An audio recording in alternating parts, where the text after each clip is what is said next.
മനസ്സിനൊത്ത ജീവിത പങ്കാളിയെ കിട്ടുന്നതിന് വേണ്ടി ചെറുപ്പക്കാരായിട്ടുള്ള ആണുങ്ങളും പെണ്ണുങ്ങളും വന്ന് ഒരുപോലെ പ്രാർത്ഥിക്കുന്ന പള്ളിയറ ശിവനെ പ്രതിഷ്ഠിച്ചിരിക്കുന്ന കൊടുങ്ങല്ലൂർ തിരുവഞ്ചിക്കുളം മഹാദേവ ക്ഷേത്രത്തിലെ ശിവരാത്രി കാണാൻ പോയതായിരുന്നു. പള്ളിയറ ശിവൻ എന്ന തന്നെയാണ് ഇവിടുത്തെ ഏറ്റവും വലിയ പ്രത്യേകത.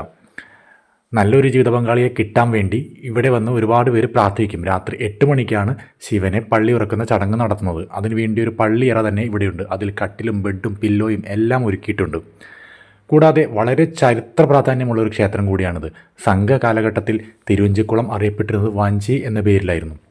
ഒരുപാട് തമിഴ് സംസ്കാരവുമായി ബന്ധപ്പെട്ട് കിടക്കുന്ന ചേരമാൻ പെരുമാളുമായി വളരെ അടുത്ത ബന്ധമുള്ള ഒരു ക്ഷേത്രം കൂടിയാണിത്.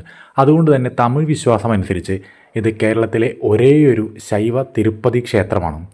പണ്ടുകാലത്ത് ടിപ്പു സുൽത്താൻ്റെ അറ്റാക്ക്, അതേപോലെ ഡച്ച് ആക്രമണം എല്ലാം ഇവിടെ നടന്നിട്ടുണ്ട്. പടിഞ്ഞാറ് നടയിൽ നിന്നും കയറി വരുമ്പോൾ തന്നെ തകർന്നു കിടക്കുന്ന ആ ഒരു കരിങ്കൽ ഗോപുരം അതിൻ്റെ ഏറ്റവും വലിയ തെളിവാണ്. ടിപ്പു സുൽത്താൻ്റെ ആക്രമണത്തിൽ തകർന്നതാണത്. കൂടാതെ ചേരമാൻ പെരുമാളുമായി ബന്ധപ്പെട്ട് ഒരു ചടങ്ങ് ഇവിടെ എല്ലാ കർക്കിടക മാസത്തിലും നടത്തുന്നുണ്ട്. ഏറ്റവും കൂടുതൽ ഉപദേവന്മാരുടെ പ്രതിഷ്ഠയുള്ള കേരളത്തിൽ